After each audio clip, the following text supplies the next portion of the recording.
Hello students, हमने ecology unit को start कर दिया था। उसमें हम first chapter organism and population को पढ़ रहे थे। ऑर्गेनिज्म एंड पॉपुलेशन में हमने देखा कि दो तरह के फैक्टर होते हैं जो ऑर्गेनिज्म को और पॉपुलेशन को अफेक्ट करते हैं। इन दो तरह के फैक्टर में हमने सबसे पहले एबायोटिक फैक्टर के बारे में पढ़ रहे थे, जिसमें हमने टेम्परेचर को अच्छे से कंप्लीट कर लिया था। वाटर को अच्छे से कंप्लीट करते हैं आज। जैसे कि आपको पता है कि वाटर जो है वो लाइफ के लिए बहुत ज़रूरी है। हमारी जो पहली लाइफ है बेटा अर्थ पर, वो भी वाटर में ही आकर करी थी। ठीक है, तो water most abundant on earth surface. First life appear on earth in water. Water के अंदर ये अराइज हुई थी। ठीक है, वाटर के अकॉर्डिंग बेटा प्लांट को 3 टाइप की कैरेक्टराइजेशन दी गई है। जहाँ वाटर रेनफॉल बहुत कम होती है, ठीक है, जहाँ रेनफॉल बहुत कम होती है उस कंडीशन को, उस एरिया को डेजर्ट कहते हैं। और उसमें जो प्लांट पाए जाते हैं डेजर्ट कंडीशन में, उन्हें ज़ीरोफाइट्स कहते हैं। क्या कहते हैं?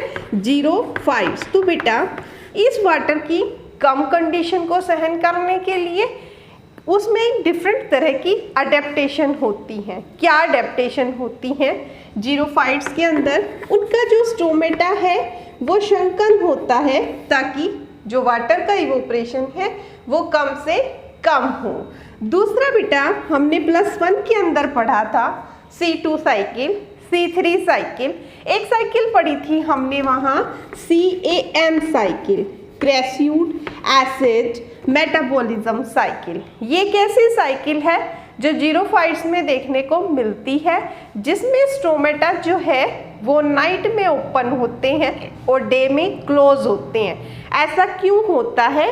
क्योंकि डेजर्ट की कंडीशन में रेनफॉल कम होती है, बहुत कम होती है, इसीलिए वो दिन में क्लोज रहते हैं ताकि वाटर को कंजर्व कर सकते हैं। ठीक है, ज़ीरोफाइट्स के अंदर बेटा जो आप रूट देखोगे वो डीपली पेनिट्रेटेड मिलेगी, सॉइल के अंदर अंदर तक जाती है। ठीक है, नेक्स्ट बेटा उसमें जो देखने को मिलेगा ज़ीरोफाइट्स के अंदर, उनकी जो लीफ पर कवरिंग होती है क्यूटिकल की या वैक्स की, वो बहुत थिक होती है, ऑयली सब्सटेंस जिसको बोलते हैं। जितना लीफ के ऊपर क्यूटिकल और वैक्स की कवरिंग पाई जाएगी उतना पानी का लॉस कम से कम होगा। ठीक है, तो ये कुछ अडेप्टेशन हमें देखने को मिलती हैं वाटर जहाँ रेनफॉल कम होती है। सेकंड है बेटा जहाँ रेनफॉल बहुत ज़्यादा होती है या जो प्लांट एक्वाटिक कंडीशन में पाए जाते हैं, जिन्हें क्या कहते हैं? हाइड्रोफाइट्स। हाइड्रोफाइट्स में हम देखते हैं उनमें इस तरह की अडेप्टेशन शो होती है जो वाटर बहुत ज़्यादा एब्यूडेंस कंसंट्रेशन में होता है। ठीक है, और उस कंडीशन को वो सहन कर सके और इजीली सरवाइव कर सके। इनमें क्या देखने को मिलता है? इनका जो स्टोमेटा होता है बेटा वो पूरे टाइम ओपन रहता है, तो जो वाटर का लॉस है वो ज़्यादा से ज़्यादा होगा। ठीक, नेक्स्ट उनकी जो रूट्स हैं वो फ्रीली रहती हैं, डीप पेनिट्रेटिंग नहीं रहती हैं। तीसरा, उनमें या तो क्यूटिकल होती ही नहीं या होती है तो बहुत थिन देखने को मिलती है। ठीक है, तो ये कुछ अडेप्टेशन है जो हाइड्रोफाइट्स में देखते हैं हम। ठीक, नेक्स्ट है बेटा जो लैंड पर पाए जाते हैं, जिन्हें हम मीज़ोफाइट्स कहते हैं। ठीक है, क्या कहते हैं? मीज़ोफाइट। एक बार कंपटीशन के अंदर इनकी दोनों की अडेप्टेशन ना पूछ के इसके बारे में पूछा गया था, मीज़ोफाइट्स क्या होते हैं। मीज़ोफाइट बेटा जहाँ रेनफॉल मॉडरेट देखने को मिलती है। ठीक है, तो इनमें C3 साइकिल अकर करती है। ठीक, स्टोमेटा जो है वो वही open in day and close at night. ठीक, इनके अंदर बेटा एक और कैरेक्टर देखने को मिलता है गैसेस एक्सचेंज के लिए, जिसे एरेंकाइमा कहते हैं। ठीक है, इनमें बेटा ना तो ज़्यादा थिक और ना ही ज़्यादा थिन क्यूटिकल देखने को मिलती है, मॉडरेट होती है। ठीक है, तो इस तरह की कंडीशन हमें मीजोफाइट्स में देखने को मिलती हैं। ठीक, स्टोमेटा जो है वो हाइड्रोफाइट्स में ज़्यादा देखने को मिलते हैं, अपर सरफेक्स पर भी होते हैं और लोअर सरफेक्स पर भी होते हैं। जीरोफाइट्स में कम देखने को मिलते हैं, इनमें मॉडरेट होते हैं। तो ये है वाटर की अडेप्टेशन, कुछ एक अडेप्टेशन। एक ये तो हम सिंपल वाटर की बात कर रहे हैं रेनफॉल के अकॉर्डिंग, ठीक है। एक होता है कि जो ऑर्गेनिज्म है वो किस तरह से सैलिनिटी को सहन करते हैं, ठीक है, हाइपर सेलाइन कंसंट्रेशन को, ठीक। तो उसके लिए भी कुछ एक अडेप्टेशन होती हैं ऑर्गेनिज्म के अंदर, ठीक। जो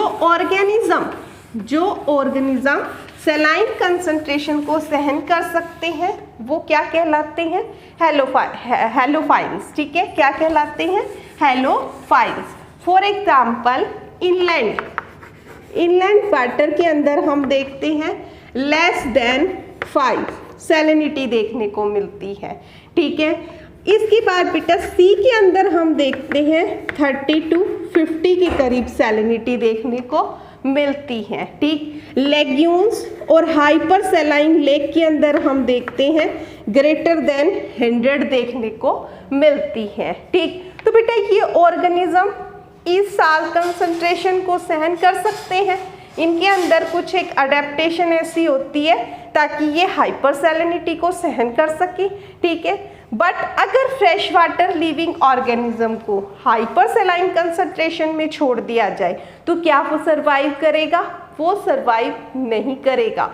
क्यों नहीं करेगा, क्योंकि उसे ऑस्मोटिक बैलेंस मेंटेन नहीं होता, ठीक है। ये ऑस्मोटिक बैलेंस मेंटेन नहीं होता जब फ्रेश वाटर ऑर्गेनिज्म को सी वाटर के अंदर छोड़ दिया जाएगा तो वो वहाँ से डिसअपीयर हो जाएगा, सरवाइव नहीं करेगा। हमें पता है ये, हम ऑस्मोसिस के कंसेप्ट में भी पढ़ते हैं ऑस्मोटिक रेगुलेशन का, ठीक है। तो ये था बेटा हमारा सेकंड एबायोटिक फैक्टर, जिसे क्या कहते हैं, वाटर, ठीक है। अब थर्ड जो है बेटा most important abiotic factor light जो है वो भी बहुत इंपॉर्टेंट फैक्टर है, इंपॉर्टेंट एबायोटिक फैक्टर है, ठीक है।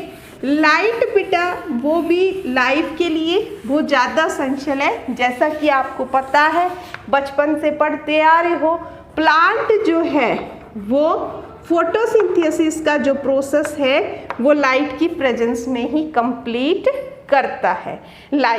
लाइट जो है बेटा वो किसके अंदर आएगी, इलेक्ट्रोमैग्नेटिक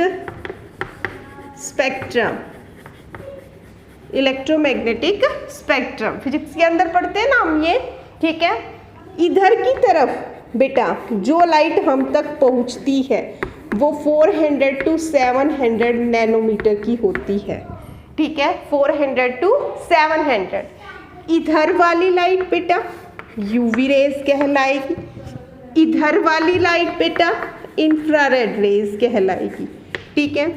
ये वाली जो है ये 400 to 700 नैनोमीटर की, ये कहलाती है विजिबल रेज, ठीक है। और ये लाइट सन के द्वारा हमारे अर्थ तक आती है, ठीक है। यही लाइट हमें अवेलेबल होती है। इसका दूसरा नाम है बेटा PAR क्या होता है, आपने +1 में पढ़ा था फोटोसिंथेसिस चैप्टर के अंदर, फोटोसिंथेटिक एक्टिव रेडिएशन के रूप में ये लाइट प्लांट को प्राप्त होती है और प्लांट इस लाइट से फोटोसिंथेसिस के प्रोसेस को कंप्लीट करते हैं, ठीक है।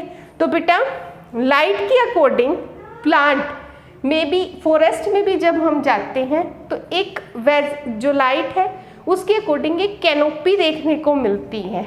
हम क्या देखते हैं वहाँ पे, हम देखते हैं जिस प्लांट को ज़्यादा लाइट की ज़रूरत होती है वो टॉल हो करके मोर से मोर लाइट लेने की कोशिश करता है, ठीक है। वो क्या कहलाता है बेटा, ट्री कहलाता है। और फिर उससे जो छोटा होता है वो शर्ब कहलाता है, और जो उससे छोटा होता है वो हर्ब्स कहलाता है।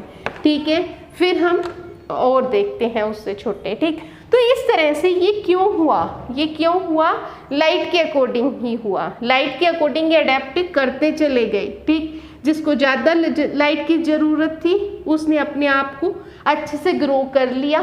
ठीक है, और मोर से मोर लाइट लेने की कोशिश की। ठीक, फिर जो बाकी बच गए वो ऐसे ही अडेप्ट होते चले गए। ठीक है, तो इस तरह की कैनोपी हमें लाइट की वजह से फॉरेस्ट में भी देखने को मिलती है।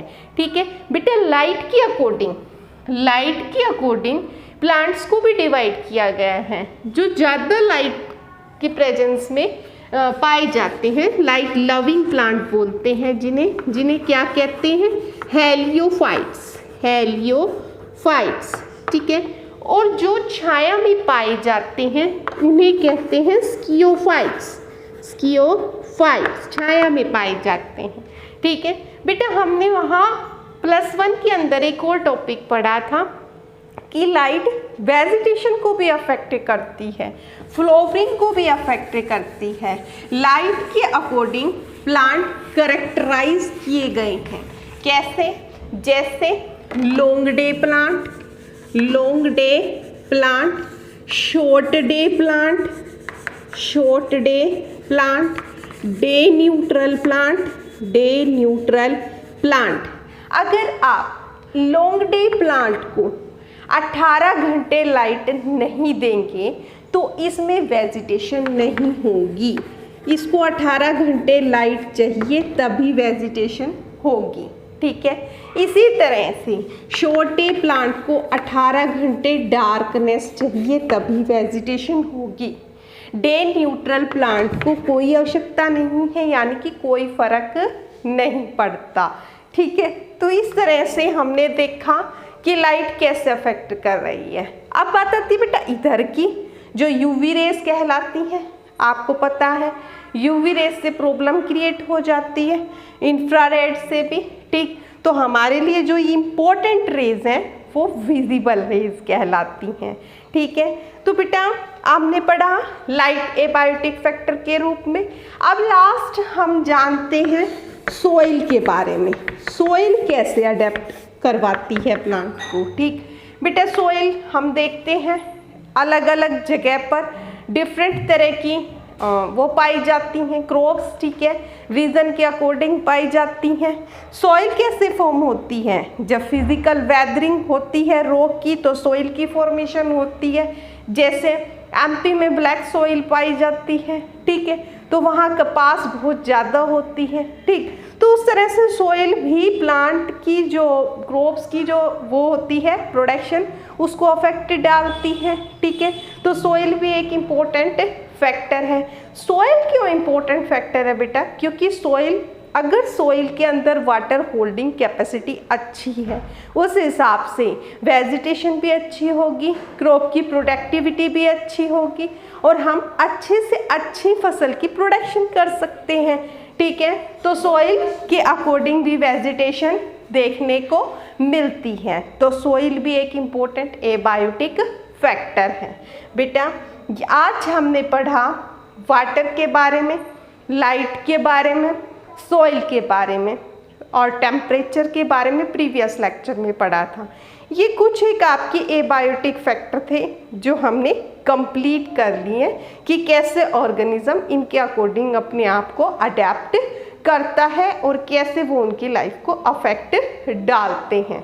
ठीक है, अब पढ़ेंगे हम बेटा ये एबायोटिक फैक्टर प्लांट्स के अलावा जो लिविंग ऑर्गेनिज्म हैं वो कैसे सरवाइव करते हैं। जो सरवाइव कर लेते हैं वो क्या कहलाते हैं, जो इनएक्टिव हो जाते हैं वो क्या कहलाते हैं। ठीक है, या वो सिचुएशन देख के ऑर्गेनिज्म अडेप्ट होते हैं वो क्या कहलाते हैं।